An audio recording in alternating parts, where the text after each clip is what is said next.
bonjour, chers amis. Nous sommes rendus à la deuxième émission d'une série de 6 avec le Père Olivier Angouté qui développe le thème « Je le crois, je verrai les bontés du Seigneur sur la terre des vivants ». Accueillons-le chaleureusement. Je le crois, je verrai les bontés du Seigneur sur la terre des vivants.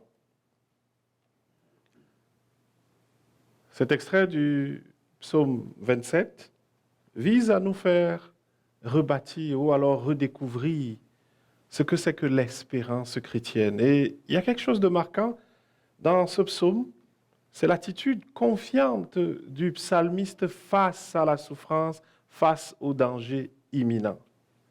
De son attitude, pouvons nous replonger dans toute la Bible et commençons par là, par la Bible, parce que l'espérance chrétienne, la confiance du chrétien, l'assurance du chrétien face au danger imminent ne peut se bâtir qu'en s'inspirant des modèles, et des modèles en commençant par la Bible. Alors je nous propose de commencer aujourd'hui à redécouvrir l'expérience d'Abraham.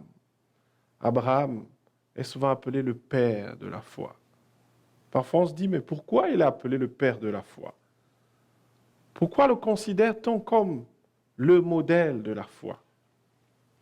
Eh bien, en parcourant le cycle d'Abraham qu'on peut retrouver dans le livre de la Genèse, au chapitre 10 et suivant, il y a une chose qui nous marque dans l'expérience d'Abraham et qui fait de lui l'un des personnages marquants duquel nous pouvons nous inspirer pour comprendre l'espérance chrétienne. C'est que Abraham, il a fait la rencontre de Yahvé dans une expérience mystique particulière.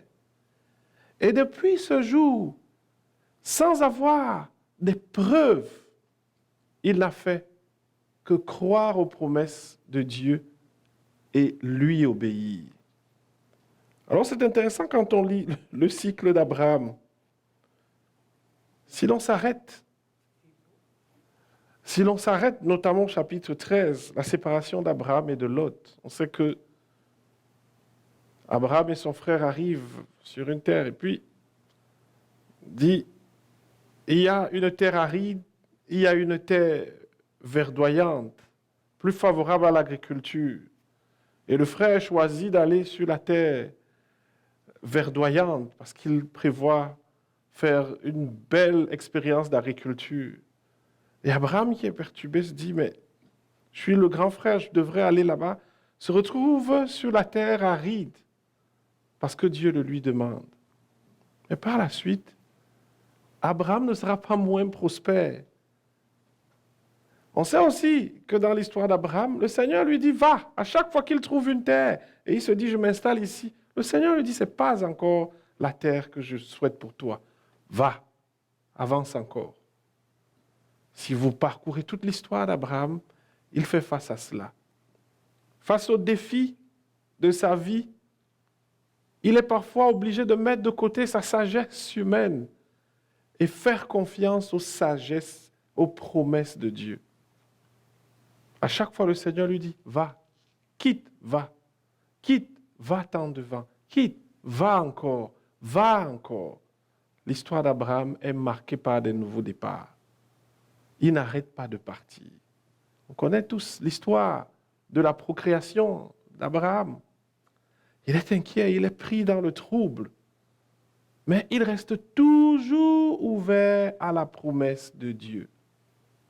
Face au trouble, quand il a peur, sa sérénité vient du fait qu'il s'attache aux promesses de Dieu. Parce qu'il se dit, Dieu ne ment pas. Pourquoi je choisis de commencer par Abraham ce soir? Parce qu'Abraham, dans son attitude, et je nous laisse aller redécouvrir l'histoire d'Abraham, parce qu'on les prend souvent pour acquis, ces histoires. Abraham est un homme d'expérience, pétri de sagesse. Il sait réfléchir, il connaît la bonne terre. Et l'on voit, quand il essaye de sauver des personnes, comment il peut jouer avec la sagesse. Quand il dit à Dieu, si je trouve un seul ou deux justes, est-ce que tu détruirais Sodome? Le Seigneur dit, ok, ça va, t'es un bon marchandeur, tu sais bien négocier, je ne vais pas détruire la ville. OK, si je trouve 19 et que il dit, OK, t'es bon, Abraham, t'es bon, je les laisse, je vais sauver. Il est un bon négociateur. C'est un homme pétri d'expérience. Mais il ne fait pas juste confiance à son expérience. Il s'accroche à la promesse de Dieu. Il s'accroche à la promesse de Dieu. Alors, qu'est-ce qui est intéressant dans l'attitude d'Abraham? C'est qu'Abraham essaye de mettre d'un côté son intelligence, son expérience, mais sa confiance face aux épreuves n'est pas bâtie que sur ce qu'il sait de lui, son expérience ou son intelligence. Il se permet aussi de s'ouvrir à ce plus haut, à ce très grand qu'il a rencontré. Et il se permet de léguer une partie de sa liberté, une partie de son assurance à cette puissance, à ce très haut qu'il a rencontré. Abraham, on dira, ne met pas ses deux œufs dans la même assiette. Il fait face aux épreuves, non seulement parce qu'il est un homme d'expérience, un homme intelligent, mais aussi parce qu'il sait s'abandonner à Yahvé. C'est pour ça qu'à chaque fois que le Seigneur lui dit « avance », Abraham laisse de côté ses assurances, ses calculs, quelle est la bonne terre, quelle est la mauvaise, il avance. Parce qu'au-delà de son intelligence et de sa sagesse, il s'ouvre au très haut, au plus grand. Alors, manquant d'arguments face à cet ami-là, je lui posais la question. Moi, j'ai essayé tous les dogmes, je t'ai donné toutes les explications possibles. Je vois que tu n'es pas apaisé. Et en relisant l'histoire d'Abraham, en la lui expliquant comme de la sorte, on est tous arrivés à une chose, c'est que le croyant qui perd la foi, c'est très souvent parce qu'il a tout misé sur sa compréhension, sur son intelligence et sur son expérience. Il porte uniquement les lunettes de son expérience. Il porte uniquement les lunettes de sa sagesse, de l'intelligence humaine pour comprendre et expliquer les choses.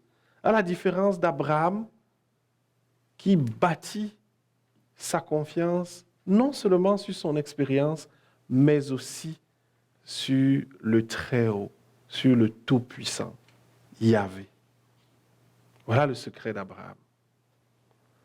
Alors, Abraham bâtit son espérance, ou l'espérance qui anime Abraham se bâtit sur la confiance qu'il a en lui-même et l'expérience qu'il a bâtie, mais aussi sur l'ouverture qu'il a face à une puissance supérieure.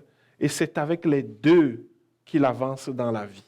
Il fait des calculs, il est un bon négociateur, il est un fin diplomate, il sait gérer sa famille et les conflits, mais il compte aussi sur la grâce de Dieu.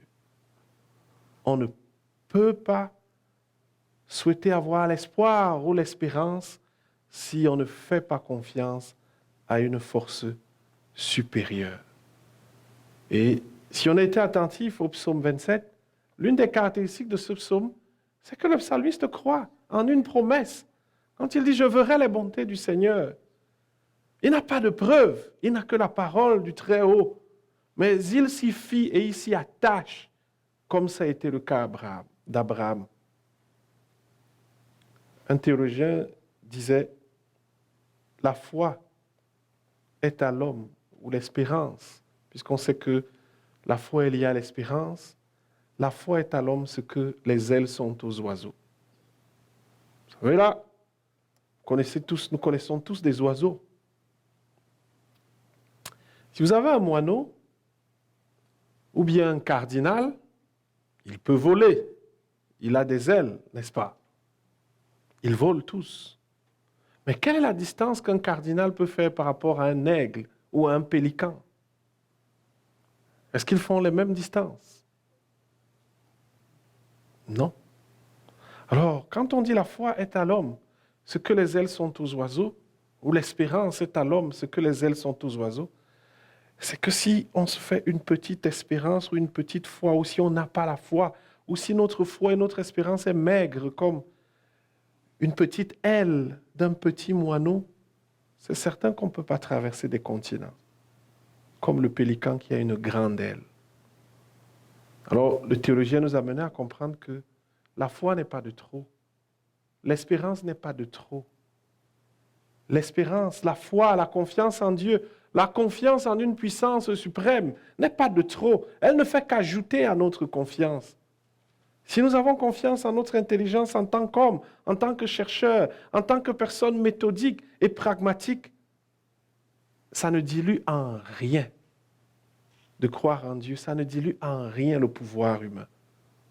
Et l'on sait que depuis les années 50, avec la crise de la foi, beaucoup de personnes ont remis en question la puissance, l'existence de Dieu, parce qu'elles ont mis en concurrence Dieu et l'homme,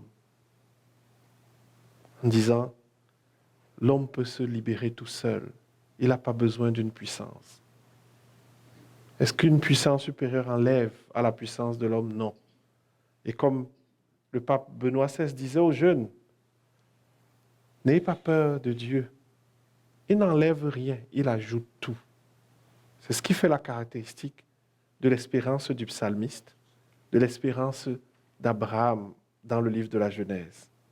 Ce sont des hommes d'expérience, ce sont des hommes qui font face à des situations. Ils savent reconnaître les situations, les dangers imminents. C'est le cas du psalmiste, c'est le cas d'Abraham. Mais ils ne font pas juste confiance en leur capacité humaine. Ils s'ouvrent à la richesse et à la toute-puissance d'un être supérieur. Et ce n'est jamais de trop. Quand vous voulez tondre votre gazon ou quand vous voulez ramasser votre neige, 2 pelles valent mieux qu'une. Est-ce que je me trompe? Quand on veut enlever sa neige, si on a 2 pelles, si on a 2 engins, c'est encore plus efficace qu'utiliser un seul engin. Il en est de même pour l'espérance chrétienne que nous nous apprêtons à redécouvrir. Elle se fonde, premièrement, sur la foi, qui est la confiance, qui est un être suprême. On ne peut pas espérer, on ne peut pas croire si l'on se limite à ses propres forces, si l'on se limite à sa seule expérience. Notre expérience a tendance à nous ramener sur ce qu'on a fait, tandis que la foi nous transporte vers sur ce qui est possible. Il n'y a pas d'espérance, il n'y a pas d'espoir sans foi, soit confiance en quelqu'un de plus grand. Malédiction qui était associée, qui était là pour contrecarrer tous les efforts que tu étais censé faire et qui te faisaient tourner à rond. Et la bonne nouvelle, c'est que quand tu acceptes de dresser l'autel après avoir détruit cela, Dieu lui-même s'occupe maintenant d'envoyer le feu du ciel pour consumer, afin que tu sois libre et libéré. C'est le souci de Dieu. Oui, je le crois, je verrai les bontés du Seigneur sur la terre des vivants. Cet extrait du psaume 27, verset 13, mis en lien avec l'expérience d'Abraham, nous aide à comprendre que la base de l'espérance, dans un monde où on connaît le désespoir, où les dangers sont imminents de toutes parts, la base de l'espérance, si nous voulons la voir, la sérénité, si nous voulons la voir, c'est la foi, c'est la confiance en un être tout-puissant. C'est ce que l'expérience d'Abraham nous a montré. Il est un homme d'expérience, il est un homme intelligent, un bon négociateur, et tous ceux qui lisent l'histoire, le cycle d'Abraham, peuvent lui retrouver toutes ses qualités, mais il croit en un être supérieur et il lui fait confiance. Il s'abandonne à lui. Il croit en ses promesses et il lui obéit. On ne peut pas vouloir garder le sourire face aux épreuves. On ne peut pas vouloir garder l'espérance face aux dangers imminents si l'on ne croit en rien ou si l'on ne croit qu'en soi. Et j'aimerais parler, pour cette deuxième partie, sur la question du croire en soi, qui est très importante, mais qui, poussée à l'extrême, nous vide. Et je pense que l'une des souffrances de notre monde, c'est l'extrême confiance en soi. l'extrême confiance en soi qui peut nous désosser de la confiance en un être tout-puissant. L'expérience d'Abraham, comme je le dis, c'est un homme d'expérience. Il est intelligent, mais il confie une part de sa trajectoire, il ouvre la perspective de sa vie par rapport aux promesses qu'un tout-puissant lui fait. Il ne planifie pas toute sa vie avec ses schémas, avec ses calculs, parce que ça peut être épuisant de tout prévoir, de tout organiser. Il ne se prend pas pour le centre de l'univers ou alors l'encyclopédie qui a réponse à tout. Il s'ouvre à la révélation d'un être tout-puissant. Et il me semble qu'aujourd'hui, beaucoup parmi nous, nous souffrons d'une chose, c'est que nous posons toute notre espérance en nos capacités et en nos propres forces. Et face au danger imminent, on fait toujours l'expérience de l'impuissance humaine. Face à la maladie, on redécouvre la fêlure humaine, que nous sommes faits de chair et que nous sommes limités.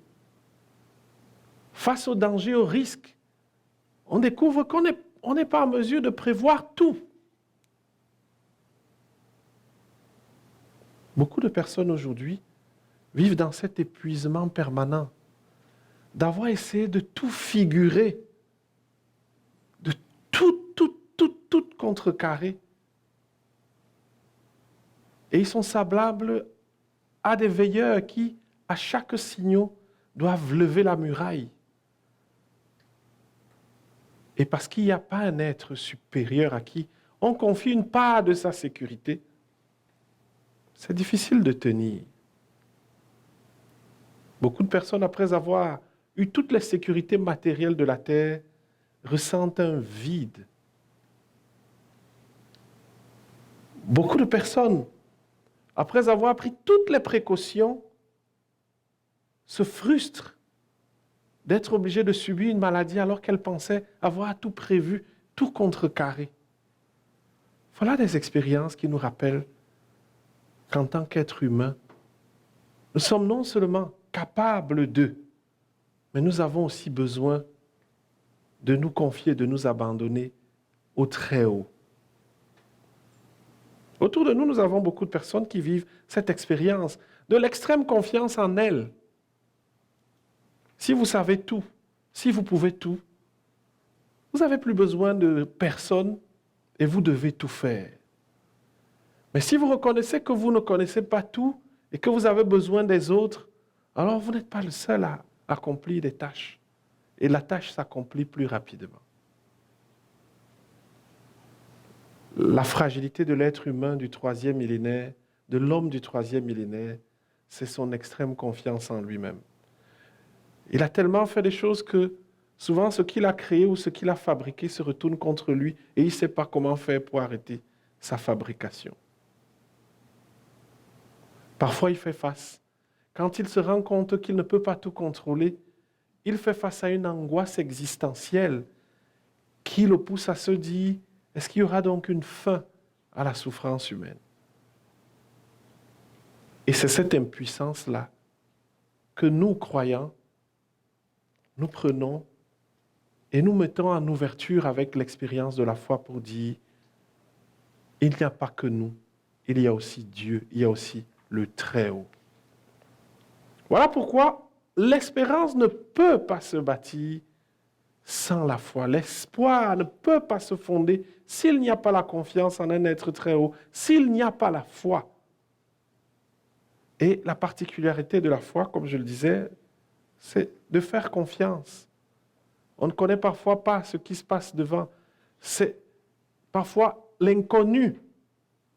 Mais c'est un inconnu que l'on aborde avec l'espérance que celui qui nous y accompagne ne peut se tromper et il ne peut nous tromper. Pour faire vivre l'espérance en nous, il nous faut recommencer, redécouvrir l'expérience de la foi, de faire confiance.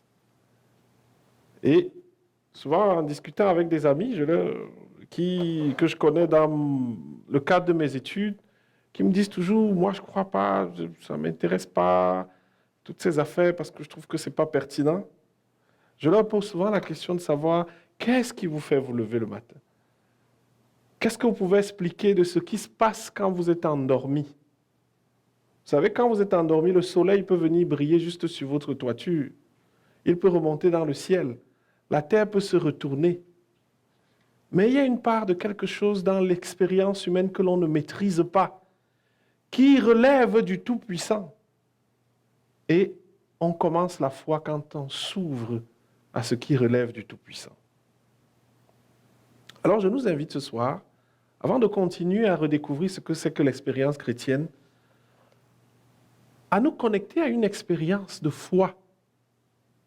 Ça peut être une expérience de guérison, une rencontre, une expérience d'émerveillement qui nous a fait redécouvrir qu'il n'y a pas que nous, il n'y a pas que notre perspective, il y a quelque chose de plus grand. Parce que souvent, nos ressourcements, on parle beaucoup et on ne se remémore pas les expériences qui nous ont fait naître à la foi. Qu'est-ce qui fait que moi, Olivier, aujourd'hui, je dise je crois? Dans quelle mesure je passe de la foi, les mots, à la foi expérientielle? Dans quelle mesure je dépasse le dogme, la formulation de la foi pour décoller de cette rencontre qui a nourri l'espérance d'Abraham? Abraham est capable de foi et d'espérance parce qu'il a fait une rencontre. Moi, quelle est ma rencontre avec le Très-Haut? Où est-ce que je l'ai faite? Est-ce que je me permets de le rencontrer? Vous me direz, ben, j'ai été baptisé. Ça va, on peut être baptisé et n'avoir jamais rencontré le Seigneur. Parce qu'il y a une expérience intime qu'on est appelé à faire pour naître à la foi. Abraham, et quand on relira son histoire, on verra qu'à chaque fois, il a fait des expériences matérielles. Il s'est dit, Dieu existe. Et il peut croire, il peut le suivre, il peut espérer parce qu'il l'a rencontré. Et toi qui m'écoutes, est-ce que tu as un souvenir de ta rencontre avec Dieu? Je ne veux pas que tu me récites des versets ou que tu me récites des dogmes, des points de ta catéchèse. Te souviens-tu d'une expérience mystique qui t'a fait te dire, j'ai senti Dieu, j'ai rencontré Dieu?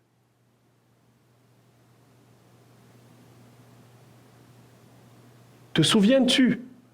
Ou alors, est-ce que tu t'ouvres à cette expérience qui pourrait te dire, le Très-Haut est là? L'année dernière, je racontais cette histoire et je termine par là encore. Cette histoire de ce jeune homme Olivier. Moi, là, je l'ai rencontré, je suis allé à son chevet. Lorsque sa famille m'a appelé pour que j'aille lui donner le sacrement des malades, il était presque à l'agonie. Et j'arrive, je suis frappé. Et je me dis, qu'est-ce que je peux dire à un jeune homme, premièrement, qui porte mon nom, il s'appelle Olivier? Et deuxièmement, on a le même âge. Et troisièmement, je vois sa petite fille qui se balade dans la salle de séjour et lui, il est alité, il est atteint d'un cancer en phase terminale. Qu'est-ce que je vais lui dire? Moi, le prêtre, je manque de mots. Je me dis, non, la foi, ça ne peut pas être pertinent ici. Qu'est-ce que je vais lui dire pour le convaincre? Et sa mère me dit, il n'était pas croyant. Je regarde le jeune Olivier, je lui dis, bon, je ne sais pas par où commencer. Et le jeune me dit, c'est vous le prêtre? Je dis, oui, c'est moi le prêtre. Dites-moi quelque chose, parlez-moi de quelque chose. Et en moi, je me dis, bah, si je lui dis Dieu t'aime, il me dira, mais pourquoi j'ai le cancer? Si je lui dis, il y a la vie éternelle, il me dirait peut-être, qui t'a dit que moi, je ne veux pas continuer de vivre, il y a ma petite fille qui est là. Et je me tais, je n'arrive pas à dire un mot. Je fais l'expérience du doute, je me dis, mais est-ce que la foi, c'est pertinent face à un jeune homme comme celui-là? Et il insiste, mon père, dites-moi quelque chose. Qu'est-ce qui va se passer si je meurs? Très embêté, je lui dis, bon, le Seigneur Jésus est ressuscité des morts et il nous a promis que tous ceux qui croient en lui ressusciteraient avec lui au dernier jour. Je vous avoue, je le disais, mais face à un jeune homme de cet âge, je me disais, Seigneur, Seigneur, pourquoi tu laisses faire ça? Et le jeune Olivier me dit, est-ce que tu peux me lire des textes? Je prends la Bible que j'avais, je lis quelques passages bibliques. Le rappel à la vie de Lazare. Et le jeune Olivier me dit, c'est beau. Et moi, je dis, sauf que ça ne peut pas arriver là. J'aurais tant aimé que ça se passe avec toi. Et Olivier, après notre rencontre, dit, qu'est-ce qu'il faut faire pour être chrétien? Est-ce que je veux me baptiser? Je dis, il veut se baptiser, je vais le baptiser, mais j'avoue encore sans grande conviction, doutant de, mais où est-il mon Dieu face à cette mort imminente? Et moi, je baptise Olivier. Sauf que 2 jours après, Olivier qui est à l'agonie, qui était triste avant le baptême, est transformé. Il fait rire tous les malades. Il console sa mère qui est en larmes. Il a le temps à 30 ans d'appeler tous ses amis et leur dire au revoir sereinement face à la mort. Et le jour où il devait naître au ciel, alors que sa mère et moi étions à son chevet, il se met à dire, je vois la lumière. Maman, je vois la lumière. Et sa mère se dit, il faut éteindre la lumière. Olivier dit, il ne s'agit pas de la lumière, je vois quelque chose de très beau. Si vous étiez couché à ma place, vous viendrez voir et vous auriez envie d'aller vers cette lumière. Et Olivier fermait les yeux et s'endormait dans les bras de Dieu. Un jeune homme qui ne croyait pas, parce qu'il a fait une rencontre dans les sacrements, comme il le décrivait, je sens quelque chose qui s'est passé, a pu croire en quelque chose que nos yeux ne voyaient pas.